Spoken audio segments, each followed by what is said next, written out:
और इसी भाव को लेकर के वो लोग नदी किनारे पर कथा कर रहे थे। उसी समय वहां पर एक साधु नामक वैश्य व्यापारी आया, जिसे हम आप लोग साधु बनिया सेठ जी के नाम से जानते हैं। वह वहां पर उपस्थित हुआ और जाकर के उसने देखा कि वहां पर नदी किनारे पर राजा महाराजा बढ़िया पूरे गांव से पूरे ढोल नगाड़े भंडारे के साथ बढ़िया भगवान का पूजन कर रहे हैं। तो राजा को पूजा करते देख करके वह साधु बनिया देखता है कि अरे यहाँ पर तो बढ़िया पूरा भोजन पानी इत्यादि भोजन भंडारा लगता है, कोई बड़ा कार्यक्रम हो रहा, तो क्यों ना मैं भी बहती हुई गंगा में हाथ धो लूंगा, पूरा गांव भर खा रहा है तो मैं खा लूंगा, फिर क्या जाएगा। और एक तो साधु बनिया फ्री का धनिया ना छोड़े, तो यहाँ पर हलवा रवा मजीरी कैसे छोड़े।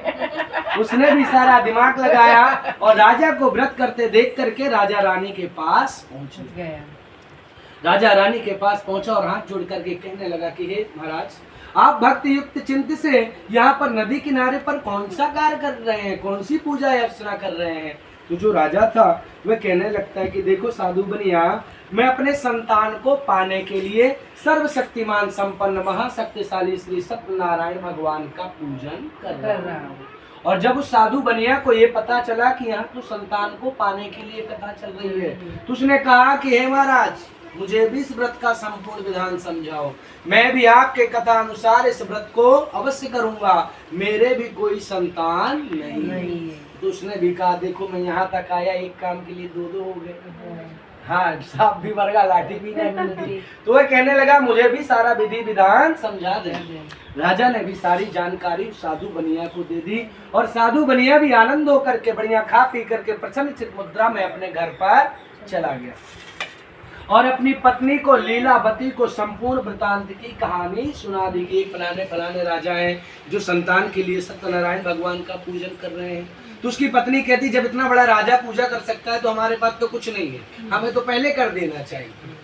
तो वो भी दोनों जन पूजन करने के लिए तैयार तो होते हैं, लेकिन उनके मन में डाउट होता है कि हाँ वो राजा, उसके पास तो पैसा, हमारे पास तो कुछ नहीं है, हम कर देंगे तो छूचे घूम देने लगेंगे, अगर आज कथा कर दिया सब दान दक्षिणा चला गया, हम खाली जेब हो जाएंगे। तो इन पर पूरा मतलब इनको पूरा कॉन्फिडेंस भगवान के ऊपर नहीं था। तो इन्होंने संकल्प रखा, जिस तरह हम लोग करते हैं सभी लोग करते हैं, तो इन्होंने भी संकल्प रखा कि हे प्रभु, जब मेरे घर में कोई संतान होगी तब मैं इस कथा को अवश्य करूंगा। भगवान भी इनके संकल्प से प्रसन्न हो जाते हैं। कौन सा माता पिता चाहता है कि हमारा बालक दुख में हो, तो भगवान तो हमारे माता पिता है। और तभी भगवान प्रसन्न हो जाते हैं। दोनों पति पत्नी को संसारिक धर्म में प्रवृत्त करवा के भगवान श्री सत्यनारायण की कृपा से कलावती गर्भवती हो जाती है और 10वें महीने में एक सुंदर कन्या का जन्म होता है और वह कन्या दिनों दिन इस तरह बढ़ने लगती है जैसे शुक्ल पक्ष में चंद्रमा बढ़ता है। कन्या का नाम कलावती रखा गया। तब लीलावती ने अपने मीठे शब्दों से अपने पति को याद दिलाया कि हे नाथ, जो हमने संकल्प किया था कि जब हमारे घर में कोई संतान होगी तब हम इस कथा को करेंगे, तो मुझे लगता है कि अब हमें इस कथा को कर देना चाहिए। उसका पति बोलता है मूर्ख पागल हो गई है क्या, अभी तो कन्या जन्म ली है, अस्पताल में कितना रुपया खर्चा हुआ, फिर इसका नामकरण करवाई, कलावती नाम रखवाई, पूरे नात रिश्तेदार इकट्ठे हुए, नैन जो हुआ सब हुआ, फूफा चाचा चाची सब इकट्ठे हुए, तो जो भी पैसा था सब भोजन भंडारा नैन जोग में खत्म हो गया। एक काम करते हैं, अभी तो कथा मुश्किल हो लगता है हो पाएगी, तो एक काम करते हैं, जब हम अपनी पुत्री का विवाह करेंगे तो वहीं पर सत्यनारायण भगवान की कथा कर देंगे, वहीं पर सब गांव वालों को बुला के भंडारों करवा देंगे और एक ही दक्षिणा में पंडित जी निपट जाएंगे, शादी भी हो जाएगी, कथा भी हो जाएगी, सारा काम एक साथ हो जाएगा। उसके पति ने ऐसा अपनी पत्नी को आश्वासन दिया कि हम कथा तभी होगी जब हमारी पुत्री का विवाह होगा। पत्नी भी बेचारी सीधी सादी थी, मान गई और ये साधु बनिया अपने कार को बढ़ाने के लिए, व्यापार को बढ़ाने के लिए दूसरे नगर में साल बादों के बाद अपने गांव पर वापस आता है तो देखता है कि जो उसकी पुत्री होती है अपने नगर में अपने सखियों सहेलियों के साथ खेल कूद रही होती है। तो उसने देखा कि अरे हमारी पुत्री तो बड़ी हो गई है, विवाह के योग्य हो गई है, इसका विवाह करवा देना चाहिए सही समय पर। और उसने एक नौकर को बुलाया और कहा कि हे नौकर, हमारी पुत्री के लिए कोई बढ़िया सुंदर सुशील लड़का तलाश करके लाओ और इसका विवाह करवा दो। नौकर भी आज्ञा मान करके कंचन नगर पहुंचा और बहुत खोज खबर करने के बाद उस साधु बनिया की लड़की के लिए एक सुंदर लड़का देख करके ले आया। और उस लड़के को देख करके प्रसन्नचित्त मुद्रा में साधु वैश्य ने अपने पूरे परिवार के साथ अपनी पुत्री का विवाह उस लड़के के साथ कर दिया।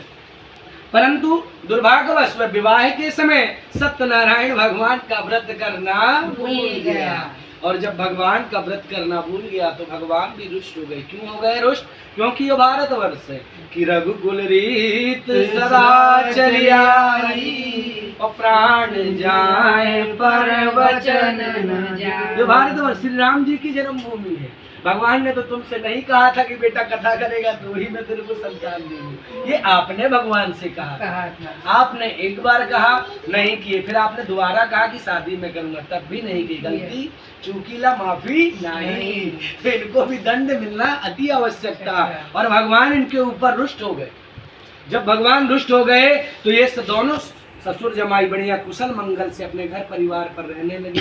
तो एक दिन उसके जमाई ने अपने पापा जी से, ससुर जी से कहा कि देखो पापा, ऐसा है, ये गांव है, यहाँ कितना धंधा पानी कर लो, चाहे दिन भर दुकान लगाए रहो, 100-200, उससे ज्यादा मिलने वाला नहीं है। तो क्यों ना हम कोई ऐसे नगर में चलें जहाँ कम समय में बढ़िया ढेर सारा व्यापार हो, बढ़िया कारोबार, बड़े माल पानी इकट्ठा हो। तो हमें ऐसे नगर में पिताजी चलना चाहिए।